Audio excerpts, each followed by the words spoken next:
Cancer Council would like to acknowledge the traditional custodians, both past and present, on the land in which we live and work. Welcome everyone, my name is Katie Towers. I am the Survivorship Lead at Cancer Council New South Wales. And tonight I'm very excited that we'll be talking about overcoming cancer fatigue. And this includes defining exactly what it means to suffer from fatigue, how common it is to have fatigue post-cancer treatment, and also strategies that can help you in getting your energy back. If you are new to our webcast platform, I will be going through the icons and functionalities just in a second. A reminder that this webinar is being recorded. Everyone who registered will be sent a link as well as resources and slides after tonight. And thanks to Dry July, we are currently streaming live on Facebook. So hello everyone in Facebook land, and also our online community. If you would like to get the slides and the recordings, you are welcome to register for our webinar at any time. The link is just in the comment section at the top of the comments. So let's get started. Firstly, I would like to introduce our panel. So welcome to Sabrina, Ash and Haryana. They have generously offered their time to contribute to tonight's session, so thank you all very much. We also have Laura and Siobhan, who are managing both the Facebook comments and our webinar platform comments as well, and Kate, who's overlooking the online community. So please say hi. We will have time for questions at the end of the presentation, and if anything does come up throughout the chat box, we can cover those at the end of each presentation as well. We do seem to have a fair amount of questions that have already come through during the registration, so thank you all very much for putting those together, and I hope that we can cover as many as we can during this webinar. However, if you do have any medical specific questions, it's best to chat with your health professional. And if we don't get to cover your specific question tonight, just feel free to call 13 11 20 between 9 and 5. Just a quick note on the chat box on both on Facebook, online community and the webinar platform. Please take advantage of it being a comfortable space with your peers, but also respect each other's views. There are always going to be different views and experiences, but allow each other to contribute to the conversation, and please don't contribute to any inappropriate discussion. If at any stage you need to speak to someone urgently, please don't hesitate to contact a Lifeline counsellor on 13 11 14. They're available 24/7.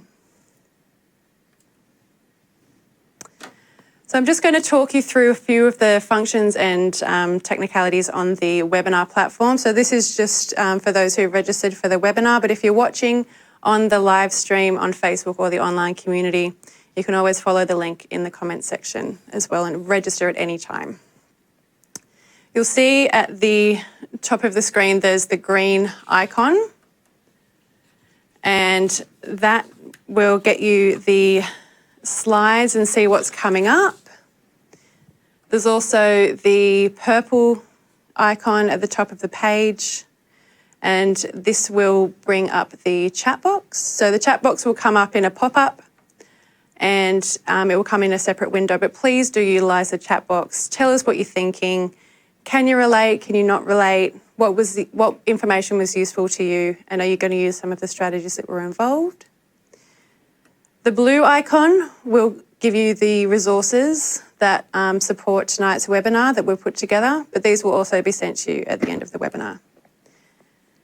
Before you log off, there is a survey, but you are also able to access this survey in the yellow icon just at the top of the screen as well.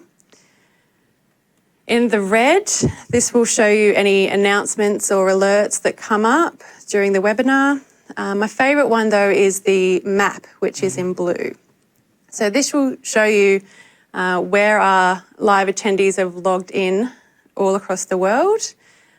And then there's the help button. This will give you any information about technical issues or what to do.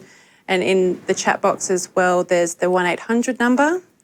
If you're having sound problems, that's where you go as well.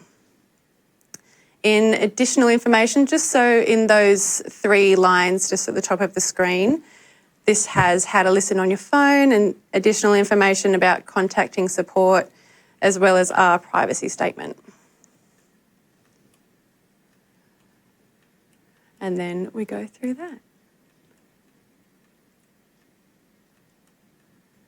Sorry guys, I had clicker issues. So now we're going to cross over to Sabrina, who has very generously offered her time to come and talk to us. So I'll take it over to Sabrina. Thank you. Thank you. Yes, my name's Sabrina. I'm mum to 5 children. I'm a part-time art therapist and somatic psychotherapist, and I'm a 3 times cancer survivor. A bit about my medical history. In 1972, at age 17, I was diagnosed with Hodgkin's lymphoma. In 1973, I had a splenectomy at North Shore Hospital, and again in 1973, mantle radiation at the Prince of Wales Hospital. I had 11 years of checkups until I was told that I was cured. As a result of the radiation, I have hypothyroidism. After that bout of cancer, there was a big gap when all of that was forgotten and everything was fairly normal health-wise. I was married and had 6 children, lost one to cot death. In 2007, aged 51, I had right-sided breast cancer. Treatment was mastectomy, not a lumpectomy because of my history of radiation.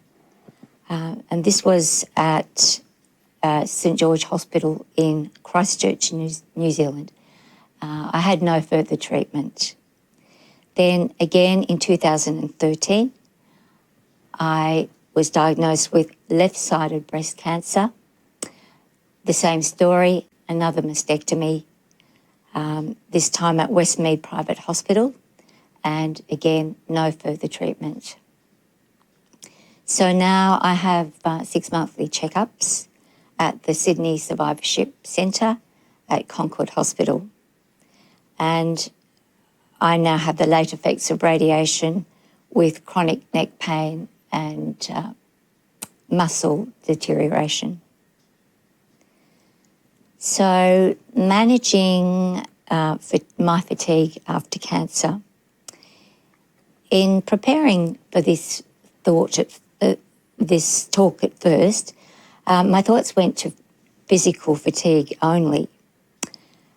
So when I remember back to 1973, I didn't know that Hodgkin's disease, as it was called then, was cancer. And I certainly didn't know that there might be after effects from radiation. I was just a young person who needed to nap before going out socialising. And then as a mum with all those children, I remember having heaps of tea breaks and the hot cup served to protect me from the little people climbing on me. And that's how I rested. Now I'm dealing with the late effects of radiation with neck and shoulder pain.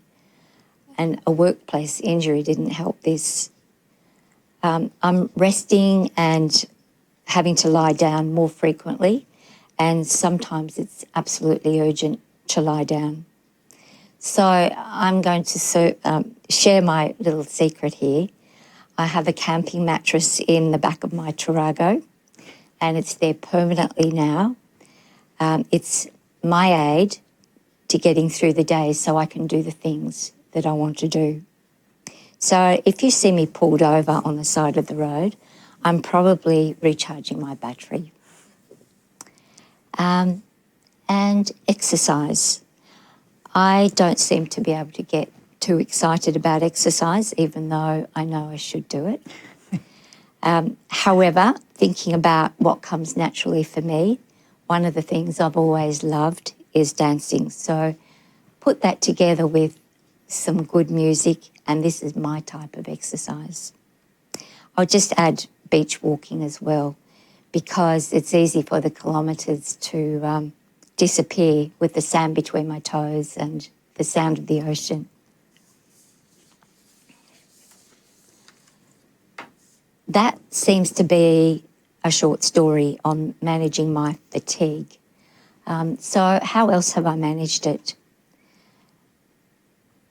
Answering this question kept leading me to, how do I keep my spirits up?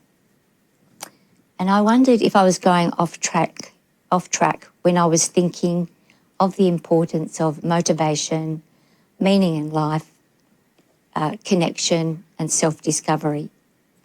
I wondered if I was simply addressing depression and anxiety, or the fear of cancer returning, or the fear of late effects of radiation, or the grief around the changes to my body. But I see that fatigue is also psychological fatigue, not just physical fatigue. Because when I do the things I love, the things that are meaningful to me, I find more energy.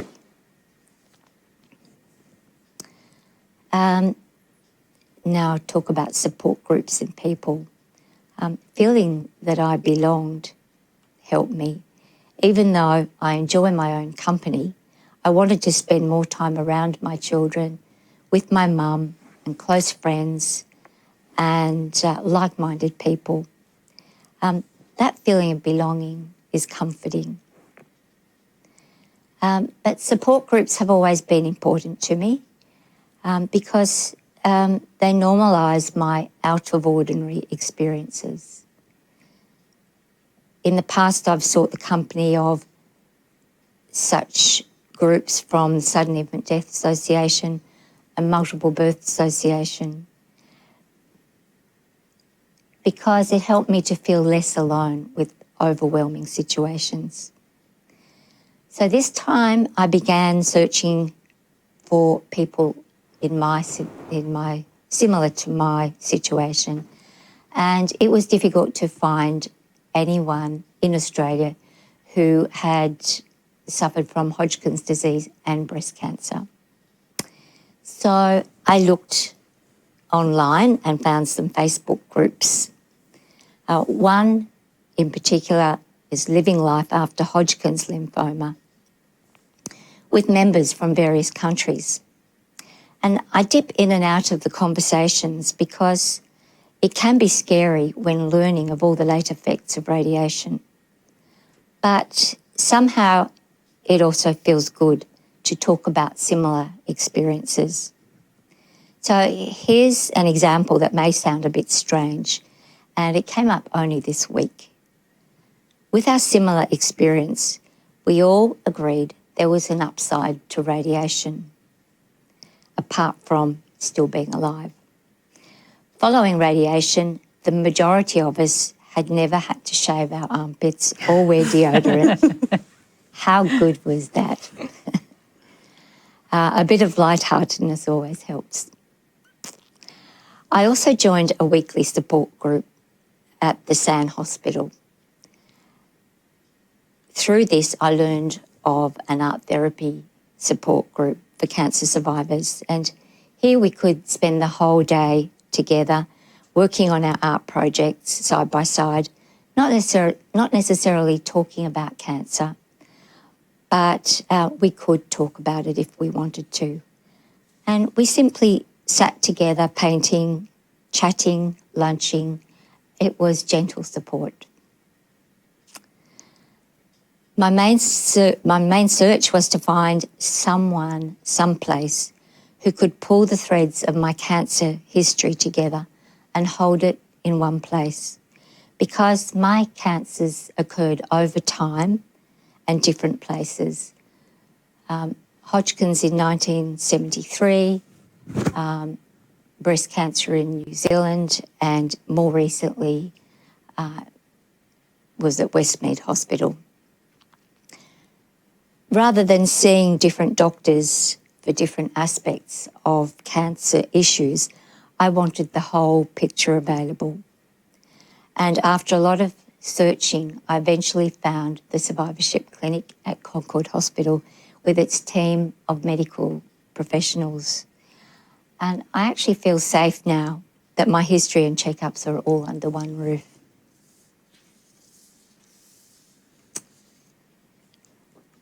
My new normal is about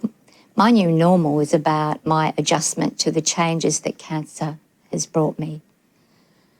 After the last cancer, it wasn't the brush of cancer itself or the disfigurement of mastectomies that threw me.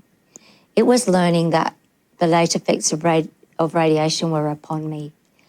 And that was a slow realisation, and it frightened me because I didn't know what was going to happen next. So my new normal is made of gentleness and very much attuned to me. But this wasn't my approach to life after surgery at first. I tried really hard to study, really hard to network, and really hard to grow my business. But my whole being said no. So I found myself changing tack.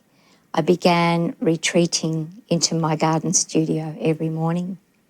I became introspective, searching for peace and calm.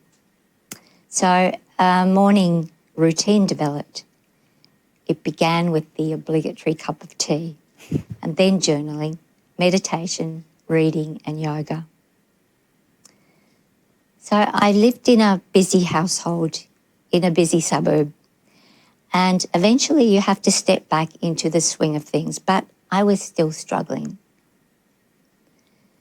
I had this feeling of wanting to get away, get on the road and feel free. And with some encouragement, I did, and I left everything behind. My camping and road trips lasted for about a year altogether. And it was a period where I had room to process my whole life's experience with thoughts, feelings, and emotions. I had no plans on this trip, no time frame, and no one to be responsible for. I took with me all the things I loved doing: art materials, mosaics, camera, books, and mattress and kitchen in the back of the trusty Tarago. I stopped at beaches, meditation retreats, art shops, and with old friends, and made new friends. And this new experience energised me. So being curious, learning new things, having new experiences and being challenged makes life full and interesting for me. The trip away was one new experience. I came back and I signed up for another new experience, and that was to study art therapy. That led to another new experience, a position as art therapist at the new survivorship centre's cottage, where I've been holding groups for nearly 4 years now. I'd never led a group before, so that was a challenge. So it's a bit like crossing off the bucket list. And that's why I'm here right now, doing this webinar. As nervous as I am, it's something I never imagined I could do. Thank you. So we'll just show these beautiful photos. Mm-hmm. You really captured the light perfectly there. Yeah, that's on one of my many trips. Oh, beautiful. There we go. Thank you very much for that. Okay. That was great. And we'll pass over to Ash now. I might give you the clicker. Yep. Hope you have better luck than I do. So thank you for the opportunity, and thank you, Sabrina, for You're welcome. setting the tone for this evening. It's a privilege to hear your story and to learn from you. My name's Ash. I'm a medical oncologist. I'm looking after patients from diagnosis, but also a number of patients at Concord Hospital who have completed treatment in the post-treatment phase also known as the survivorship phase. The definition of cancer-related fatigue is that it is a distressing, persistent, subjective sense of tiredness or exhaustion related to cancer or its treatment that is not proportional to recent activity and interferes with usual functioning. This is, it's important to note that it is qualitatively different from normal physical and mental exhaustion, and patients describe an all-consuming level of fatigue. Because it is an invisible symptom in a way, there's a fear from patients that they may not be able to express their symptom accurately, and that their symptoms may not be validated or heard by healthcare professionals. So it is underreported, and consequently it is undertreated. So it's the onus on healthcare professionals to screen for cancer-related fatigue from diagnosis. It is the most prevalent symptom in patients who have completed cancer treatment, and its trajectory is, we're sort of learning to understand the pattern of fatigue. For the purposes of this talk, I'm going to be focusing more on the fatigue that is experienced by patients who've completed treatment, as there's a few extra complexities when you're undergoing treatment, but a lot of the mechanisms and treatments are overlapping. So fatigue, cancer-related fatigue, is multidimensional. It is subjective, as I said, and there's considerable variability in experience. It often occurs as part of a symptom cluster as well. So there may be some features similar to depression, but it's important to note it is a distinct entity from depression. It affects, the prevalence has been estimated to up to 100% of patients who are undergoing treatment or have completed treatment. The most severe fatigue, about 30% of patients experience a very severe fatigue in the 6 months following treatment, and almost 40% of patients experience some level of fatigue up to 10 years post-diagnosis. In patients with advanced cancer, it can affect up to 75% of patients. Having said that, there's no real association with treatment type, but it is said to be higher or more prevalent in patients undergoing chemotherapy as opposed to just radiation therapy, for example. Understanding mechanisms behind cancer-related fatigue is key to treatment, and that's a motherhood statement, but it doesn't mean we understand all the mechanisms and we don't have all the keys. So there's a variability, and there's different logs, so we need different keys in a way, although there must be some sort of standardized approach to treatment. The next few slides talk about risk factors and causes, contributing factors, and broader theories. But I'll say up front that the literature is, in cancer-related fatigue, is difficult to interpret because of study designs. Often they're cross-sectional, so they're snapshot rather than longitudinal or prospective. There is overrepresentation of some cancers versus others. The patient groups are very heterogeneous, and the ways we measure fatigue in studies has also been done very differently, and so it can be confounding.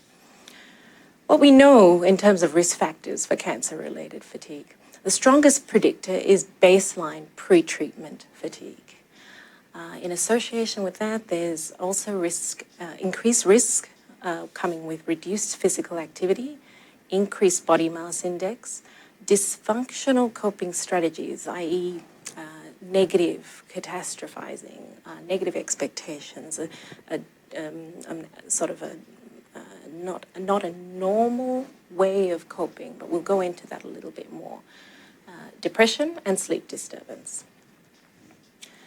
This is a very sort of filtered down slide showing causes and mechanisms and contributing factors to cancer-related fatigue, but this is the direction we take. These are the directions we take when we approach cancer-related fatigue. So number one, there are reversible causes and contributing factors such as anemia, residual toxicities from treatment, such as organ dysfunction, metabolic derangements, nutritional deficiencies after certain types of surgery, for example, immune dysfunction, infections is another cause. Medications may contribute to fatigue. Pain, peripheral sensory neuropathy, which can occur after certain types of chemo, and sleep disturbance. And so those can be addressed in a systematic way and would be the first sort of way to approach a patient to rule out reversible causes. And moving on, there are central causes of fatigue, or central fatigue, and peripheral causes of peripheral fatigue. And that comes down to a number of different mechanisms, including changes in affective and cognitive states, anxiety and depression, cytokine dysregulation, so that's about inflammation, which I'll talk about a little bit more in the next slide, disturbances in circadian rhythms, and changes in rest and sleep activity, disturbances in motor function, and changes in your serotonin levels, so neurotransmitters, which can lead to lethargy and loss of appetite. Peripheral fatigue is said to be linked to changes or reduction in your ATP levels. ATP is your store of energy in muscles. So reduced stores results in less somatic or motor function, and therefore less ability for a muscle to contract, and therefore reduced physical ability. Inflammation, the mechanism with the strongest evidence is inflammation. Fatigued patients or fatigued cancer survivors have higher levels in their serum, in their blood, of pro-inflammatory cytokines during and after treatment, compared to non-fatigue survivors, for example, or matched controls. Findings, however, are not uniform, and there is inconsistency in the literature, and that may be, again, due to differences in definition, assessment of fatigue, disease and treatment-related characteristics, and quality of assessments in the study. Stepping back, there are broader conceptual frameworks which we use to apply to how cancer-related fatigue develops and sustains. These are two of the models. The cognitive behavioral model talks about how biological insults, such as cancer or its treatment, precipitates an initial experience of fatigue during cancer, but then behavioral and cognitive factors aggravate and prolong fatigue post-treatment. So the interventions should theoretically differ along the trajectory.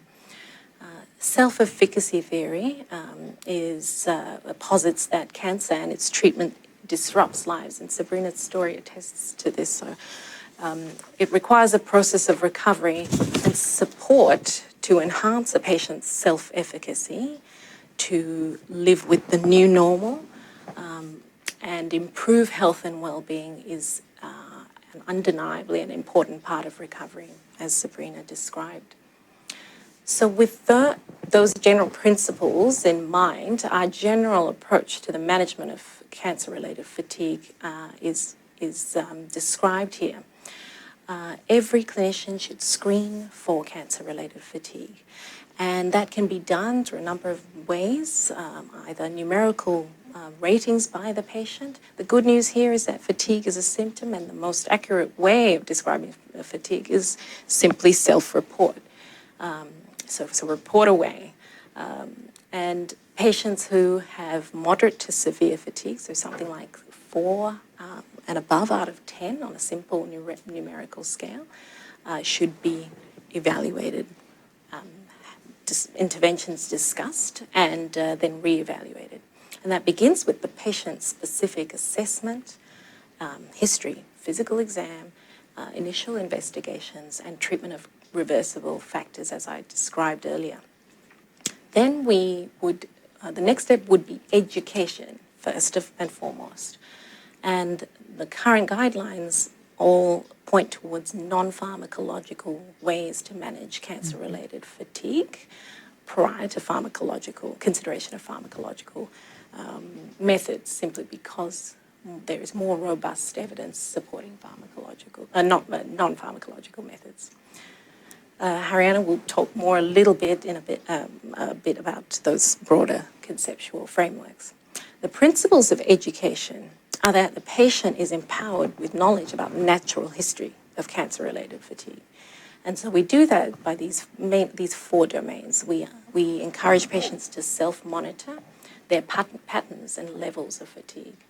We describe the principles of energy conservation, so pacing oneself, delegating non-essential tasks, and focusing on meaningful interactions, one activity at a time, and interactions that are of high value. So, as Sabrina described, art or music or dancing, and perhaps using some distraction techniques from energy-consuming non-essential activities.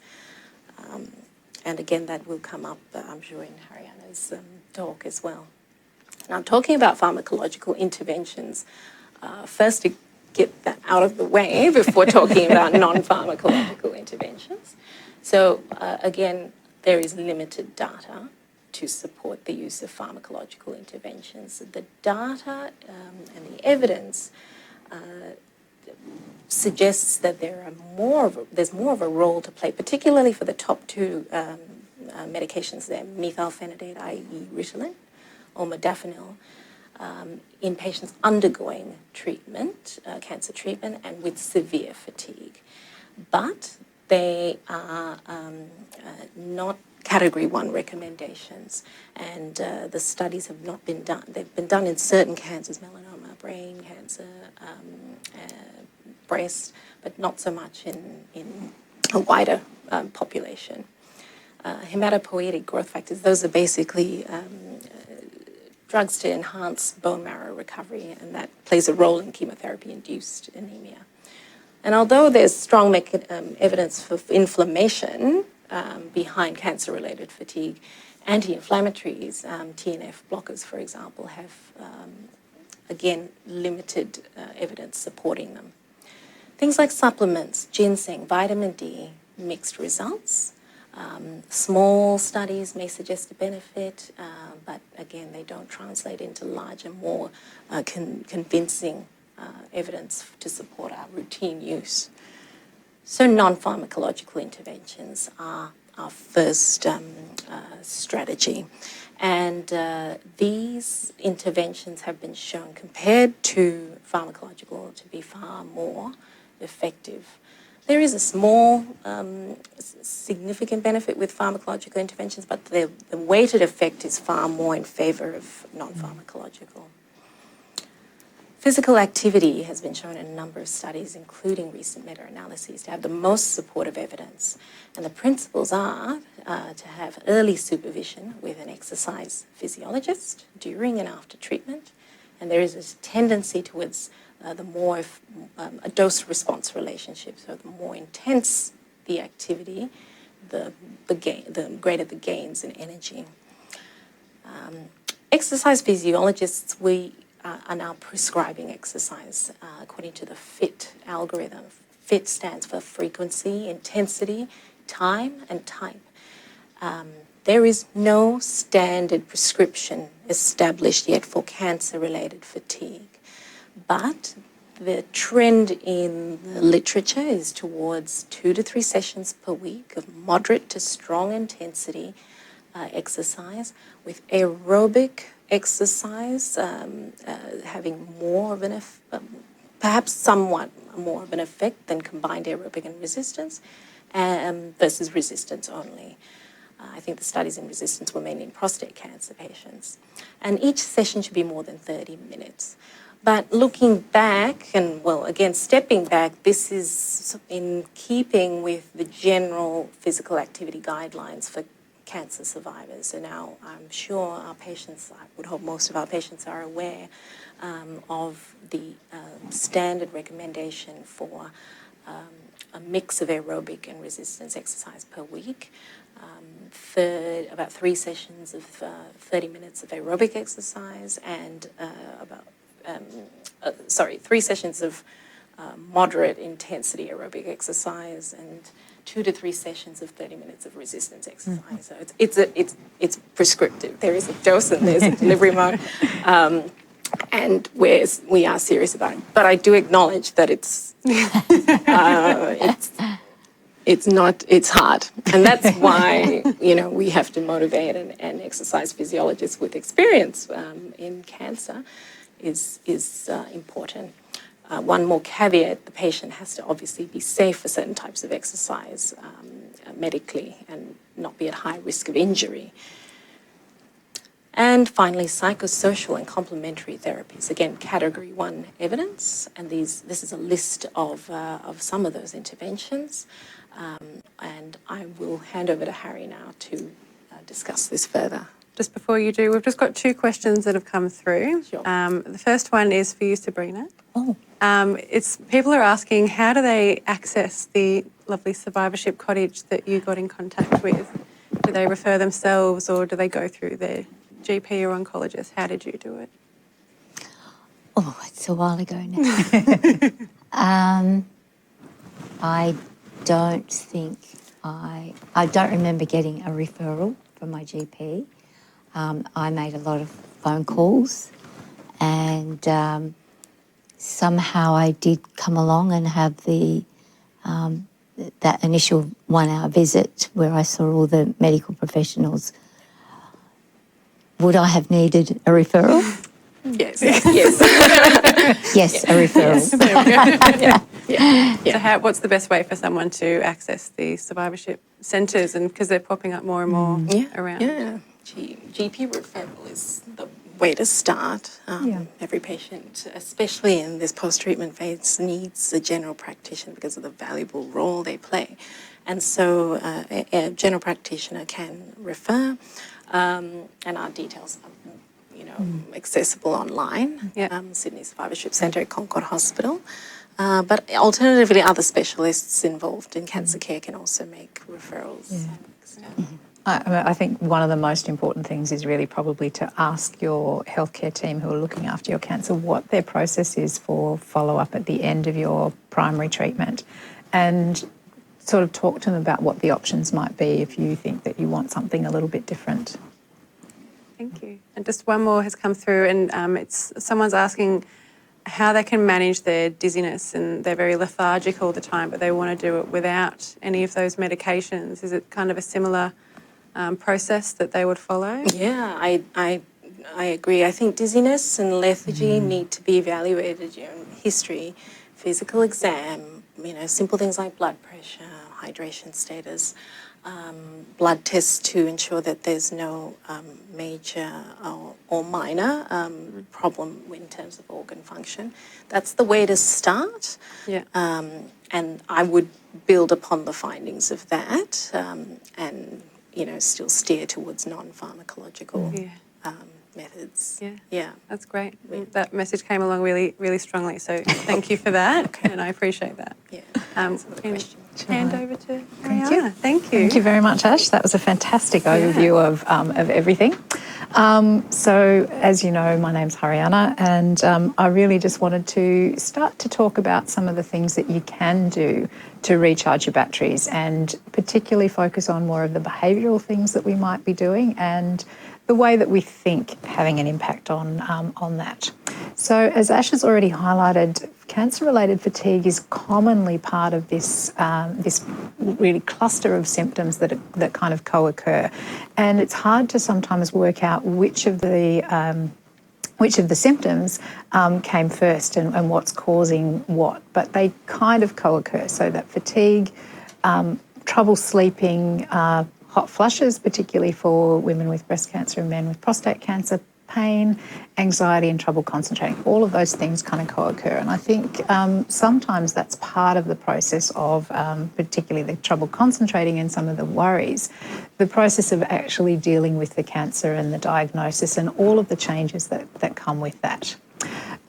So I'm not going to read through this, but I really wanted to give you access to see how we define or the criteria that we would use to define what cancer-related fatigue is. And as Ash said, it's really that significant diminished energy and the increased need to rest that's really disproportional to the activity level that you're doing. And it's not the same for everyone. So the symptoms that Sabrina experienced might be quite different to the symptoms that someone else experiences, but leads to the same kinds of level of fatigue and the same similar kinds of outcomes. So the causes of it, the things that you experience, may be quite different to someone else, and that can make it even more challenging for people for you to feel like it's the same thing or it's something that's acceptable to talk about as well. But understanding that that it is different can help you to kind of process that and actually bring it up as something for discussion and to normalise it a little bit more. So one of the key questions that people have is, how long is this going to be here? How long is it going to take to go away? And I really find this graph quite helpful to sort of demonstrate what the kind of pattern is sometimes after someone's initial diagnosis and surgery. So this is taken from data that was collected specifically in women with breast cancer, but the trajectories are kind of similar for lots of people who have these sorts of treatments. So you kind of get this initial peak of fatigue post-surgery and during adjuvant chemotherapy. And in the first little period of time after the treatment's finished, you can see that it starts to decrease. The fatigue for some people just kind of goes away. But for other people, that trajectory of recovery takes much longer. And so by the time you get to 12 months, most people who've experienced it will have recovered to some extent. Sometimes that's actually going to be because they've adjusted to it rather than that it's actually gone away. But they will feel differently about it. But I think, so the way that I like to conceptualise this is that it kind of takes you about 6 months to a year often to get through your initial treatment for a cancer diagnosis. It's going to take at least that long for you to recover from the effects of it. So, and for some people, because we have a different response to the cancer itself and the treatments that we have, and a different background of fatigue levels and activity, then those things can vary quite dramatically. And for some people, instead of being 12 months, it might be 2 or 3 or 4 or 10 years. And for some people, it will never quite be the same as it was before. So the short answer is, we can't really tell you exactly how long it's going to take for it to go away for you, but these are the patterns that many people experience. So hopefully that will be helpful for some. We do assess it as something that people self-report. We don't have a blood test that we can do that tells us that someone's fatigued, and that's one of the things that you sometimes find quite challenging. But it does have a formal diagnostic criteria, so and it incorporates these multiple dimensions of fatigue. And it is definitely not just a fatigue like the fatigue that people who are experiencing depression have. So those things kind of vary between the illnesses. We do ask a lot of questions about what this looks like, and there are lots of boxes to tick and things like that, but it's really trying to build a pattern of what your experience of the symptoms might be that's kind of helpful in looking at that. But one of the things that you'll notice, most people will notice, is that they might experience a low mood or increased worry. So finding that that they might not be enjoying things the way that they used to. So sometimes in terms of managing those symptoms, making simple steps or changes can actually help you to deal with that. So looking at going to the cinema with a friend or having coffee with someone, just in terms of short, sharp things that you can do. And then there are potentially being referred to a psychologist for other helpful strategies. So lots of people like to think about psychologists and psychiatrists as being there for when you're, when you have a catastrophic mental illness or something terrible has happened. But actually, what they're really good at is helping to develop strategies for you to put in your toolbox and your toolkit to get through life. And so they can kind of talk to you about some of the things that might be helpful.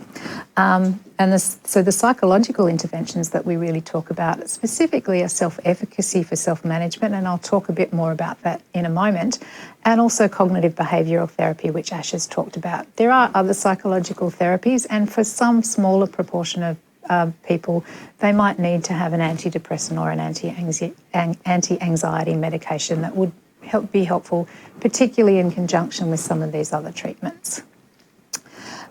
So one of the things that is kind of helpful to think about as part of this process is breaking down all of the steps that are kind of contributing to the development of fatigue that we might then be able to address to help you recover from that. And so those sorts of things could be the problematic events, so the diagnosis itself and the treatment, which really interrupts your perception of your well-being and your health. Some pre-existing factors like your age, your gender, your social status, your work environment, things like that. Personality factors, other environmental factors, so how much external resource do you have? And then those things can really impact on how you feel about your coping and whether or not you feel like you've got the capacity to deal with some of these things and therefore be able to manage them yourself. Oops, there we go, sorry. All right, so self-management. We know that taking an active role in managing long-term health conditions can be very helpful for people. It can increase your self-efficacy, it can improve your quality of life, and it can also improve those physical and psychological symptoms to some extent. But we also know that cancer can really rock your confidence. It can kind of create this exploration, this experience of change, and sometimes you need some support in terms of self-management, and you need that to rebuild your confidence so that you know that you can cope with these things. So we've mentioned a couple of times this idea of self-efficacy, and what that really is referring to is the belief that you have in your ability to accomplish something using the skills that you have. So it's the kind of internal resources that you have to be able to make a plan and actually enact that plan. And there are 4 different sources of areas which build self-efficacy, and that's really about accomplishing things, whether or not you're able to verbally be persuaded about that, the experience that you've had, and the physiological states. And we'll talk a little bit more about these as well.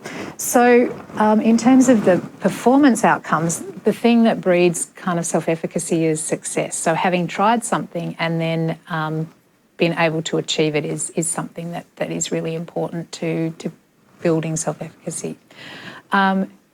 Also, the encouragement and the discouragement that some people experience. So the verbal persuasion, how likely is it that someone is going to support you in achieving your goal, or believing in you, if you like?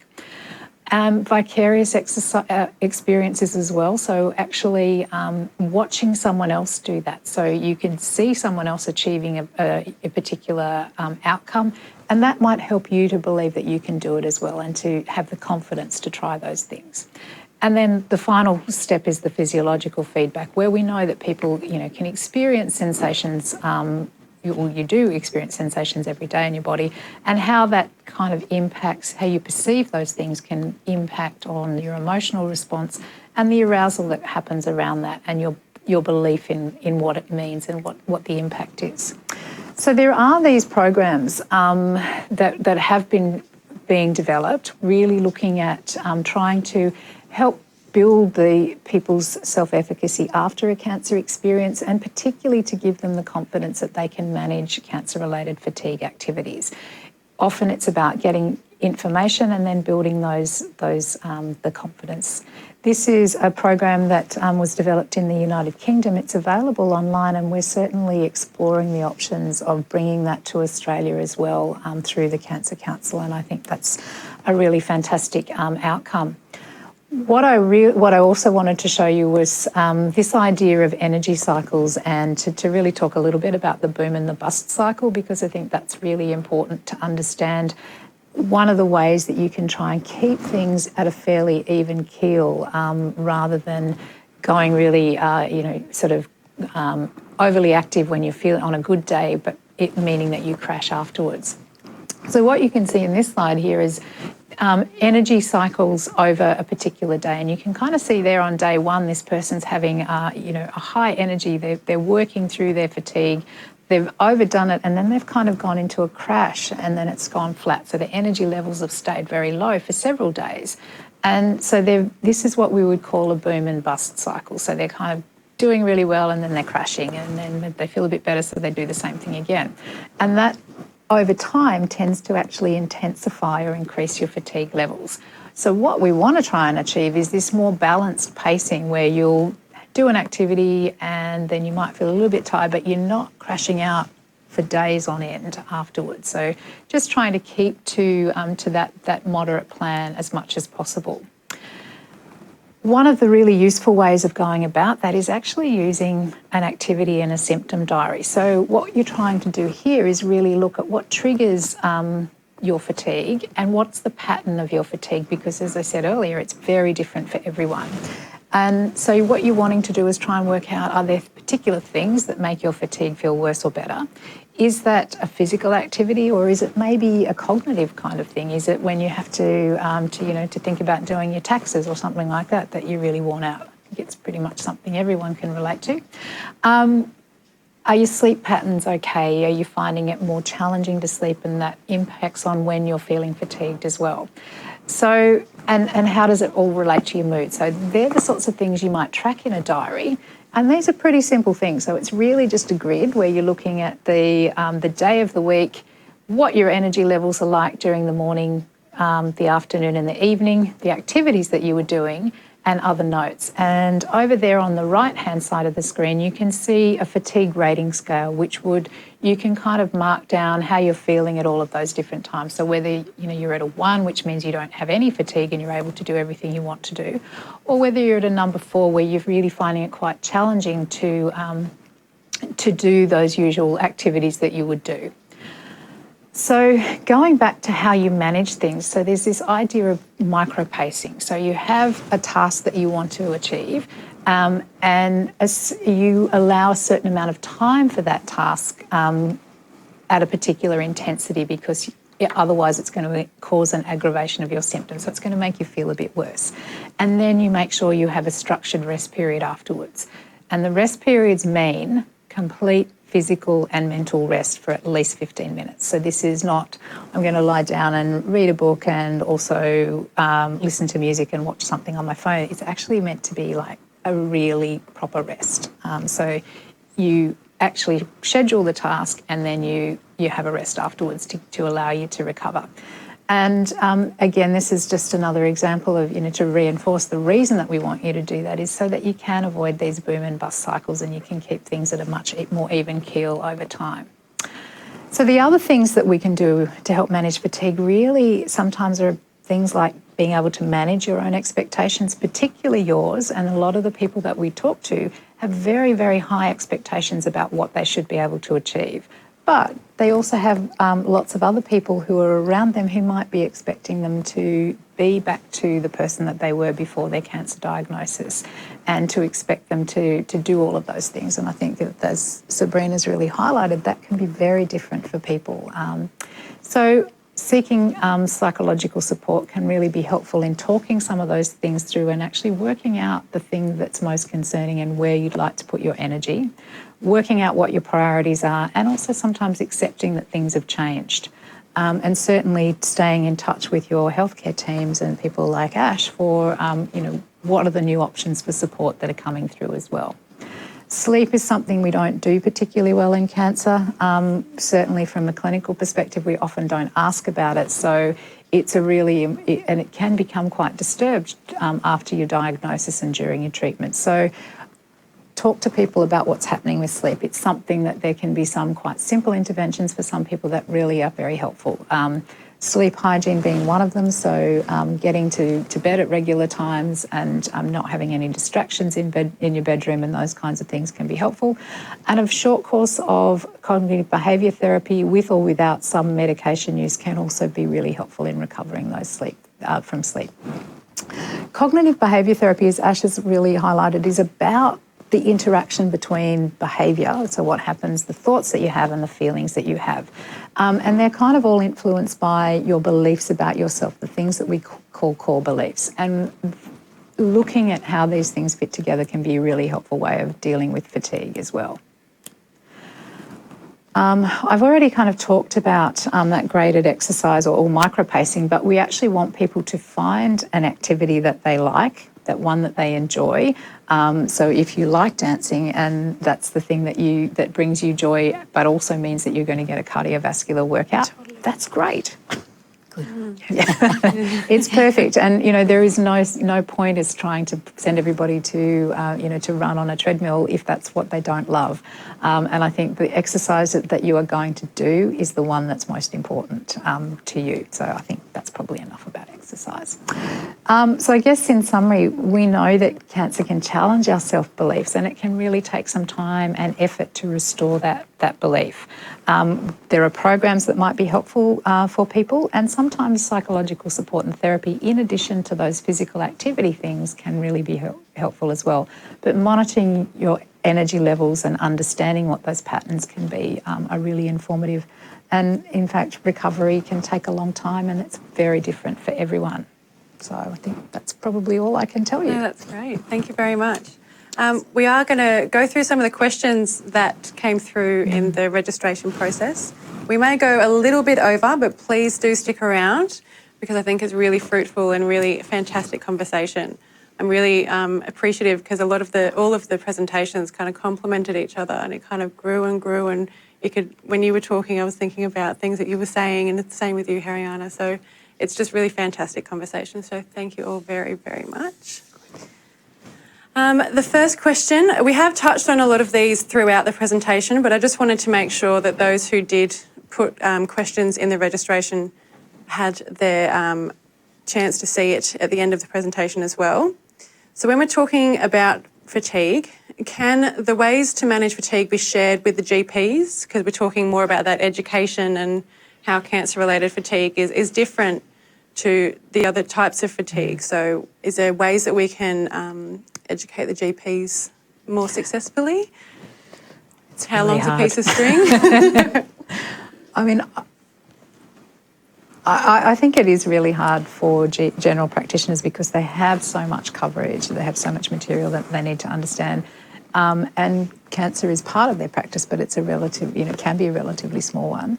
I guess I actually think there's a very strong role for patients of GPs to feed back to them and tell them about information that they've accessed and share it with the practice nurses and that kind of thing, because I think that is one very effective way, for you as a cancer patient or survivor who goes back to your GP to actually say to them, I learnt I went to this webinar, or I saw this website, or I had this access to this resource, and I found it really useful. I wanted to know, wanted to make sure that you knew about it because other people you see might find that useful as well. So that can be really a great way of sharing your experience and knowledge. As I said before, the general practitioner there's no doubt they play such a critical role, and particularly in post-treatment phase, not everyone, has access to survivorship services. A lot of patients want to move on with life, or literally move, like Sabrina's story. There's migrate.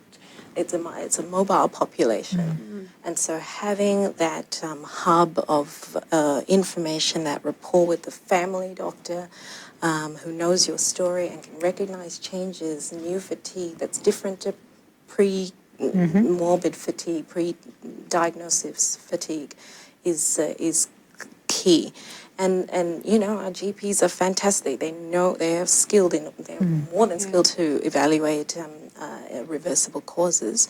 But then if there are residual things that cannot be managed, I welcome GPs to to ask us any questions. I try and correspond as much as I can with GPs in terms of accessing services or interventions that, for the post-treatment long fatigue that may remain. Yeah. I think that's what kind of helps with webinars like this and the resources that we've got is, like you were saying, Sabrina, like normalising it and helping people to have that conversation, because they may have felt like it's just them and they felt like they were the only ones. But like you said, the amount of people that suffer from post-cancer treatment fatigue is just astronomical. So I'm glad that we're having this conversation.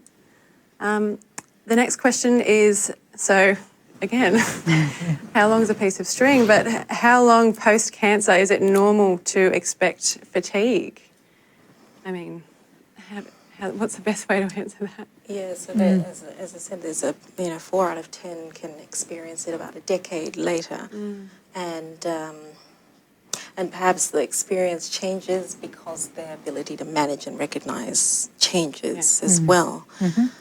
It's important that as you age, other comorbidities may play. We're an aging population, so cardiovascular disease is still the major cause of mortality in Australia, and so it comes down to the person. It comes down to the bedside and the clinical assessment, and I think Hariana's slide was excellent in terms of here's what happens in this cohort of breast cancer survivors. So having that knowledge that it can persist can help patients plan and maybe identify if things are normal or if there's something that needs to be escalated. But Sabrina, her story, she sought out help even years after, and it was her driving it. So Literally around. The country. Yeah. Literally driving around at Taraga. Yes, I was. yeah. And even then, you're making those adjustments. And I love what you said. It may not be that the fatigue is decreasing. It may just be that you're making those adjustments and you're getting used to it in your life. I mean, you put the mattress in the back of the car and you knew that's what my life is, and making those adjustments. Yeah, I feel quite sorry that you had to, figure it out for yourself. But that's why we're here. Survivorship is a growing service, so we're trying to raise the profile. And the next one is all about that listening to your body. So when is it time to push through, and when is it time to have that nap? And when you're previously a high capacity person, and you had if you had a full-time job, and you feel like you can't do that anymore, and overcoming that guilt of feeling lazy. Yeah. It's one of my favourites. So I think that's one of the things that we see a lot from people, both with fatigue and cognitive changes and things like that, that really this idea that unless you're producing something and active all the time, then you are not doing anything of value. And I really think that's something that takes some time to process and come to terms with and change our attitudes towards that, because actually there are lots of things that we do that contribute to the community and life in different ways, that is not about being a high capacity a person who's busy at work and that's where the focus is. So I think that's a challenge that really is something that often psychological support can help with, because it really does challenge the some of those core beliefs we have about ourselves and what it is to be a good person, and that's what people can sometimes find really challenging. So I do think that there is that adjustment component to this, and working out what it is that you want to do and what's going to give meaning to you for the rest of your life, however long that is, given that you've had this confrontation with an existential experience. And then I think, in terms of actually listening to your body, I really think that the things that I was showing you about the micro pacing and actually, trying to keep within a reasonable range and not overdo it and not underdo it, regardless of how you're feeling, is probably the best way to actually maintain some balance around those things. Yeah, thank you. Sorry, just went on a bit of a rant No, then. that was great. I just realised I missed a question. So I was talking about my oncologist is recommending exercise, which is fantastic as a prescription these days. And they have arthritis in one foot and walking is painful. So it's thinking about what would they suggest? Yeah, so it sounds, if there's one joint that's causing problems, it needs to be looked at and examined to make sure there's no active, active inflammation, anything that's, any small microfractures, walking is painful. It's again a bedside assessment to make sure that no immediate problems need to be addressed. However, if it's something that is a chronic condition, that and we've ruled out acute problems, reversible problems, then it's a conversation between oncologist, GP, and exercise physiologist with cancer experience, ideally, about ways of, exercising that wouldn't aggravate a condition and take, gravity out of the picture, for example. So cycling, swimming, all of that are great ways of aerobic exercise. And of course resistance training, upper body strength, as long as there's major muscle groups involved, and appropriate medication as per healthcare professionals to deal with pain, because pain again is a contributing factor. Yeah, so it's old school medicine. Well, that kind of leads quite well. Probably got to miss that question and got to that one. So are there any, when we talked about those medications and the pharmaceutical side of things, I know you said there's not a whole heap of information behind it, but is there something or that you have heard that people might like to try or recommend that might work? Yeah, not in addition to what I mentioned. If there as Haryana said, if there's an associated symptom cluster, if there's concomitant depression that has been assessed and diagnosed, then an antidepressant would come in useful there, and anxiety medication if there are elements of anxiety. Things like melatonin is starting to come out in sleep disturbance. Those associated conditions identified can be treated, but for fatigue per se, as I said, more stuff maybe during treatment and for severe fatigue, but that is still not very robust evidence. I think supplements, vitamins, medication, I always come back down to normal diet, a healthy, balanced diet with, adequate iron intake, B12, folate, vitamin D, all of that can be achieved with a high-quality diet. And there are some studies in breast cancer where a high-quality diet and physical activity can contribute to reduced inflammation, but that comes down to, again, reproducing that in larger studies. So, Ditch your supplements. Healthy diet, balanced diet. So I might just skip to the next slide, sorry. There we go. Oh, that's all right. It's gone completely. So we do have some support and information through that 131120 phone number. There we go, thank you. And they're Monday to Friday, 9 till 5. You can go to cancer.org.au as well to reach the Cancer Council website. There's also the amazing online community, which some of you are hopefully watching us from right now, where we've got online forums, we've got blogs, we've got support groups, and also links to a lot of resources as well. So that's just that online community.cancercouncil.com.au. And again, I just want to reiterate the Lifeline telephone number as well. They are 24 hours for some crisis support. If you do feel like you want to have a talk with somebody, they're there 24/7, so please feel free to have a chat. And just to let you know that there is that exit survey that we talked about earlier. We just want to make sure that you're aware of your information and your feedback is very valued. So please make sure to take the time to complete that as well. And again, the webinar is going to be recorded and it will be sent out along with the resources and the slides as well so you can have a look back at those amazing slides that were put together. I do want to say a really big thank you to this panel. It was a really amazing conversation, and I really, really appreciate it. And I know that a lot of the audience will do as well. So Sabrina, Ash and Haryana, thank you very, very much. It's been a great night. I'd also like to thank Laura and Siobhan and Kate just for handling that chat box, and I hope there were some really great conversations that were going on in there as well. And to Dry July as well. Thanks for supporting us in tonight's webinar. So thank you very much. I think we'll go to the next one. Great. Thank you, guys. Have a great night.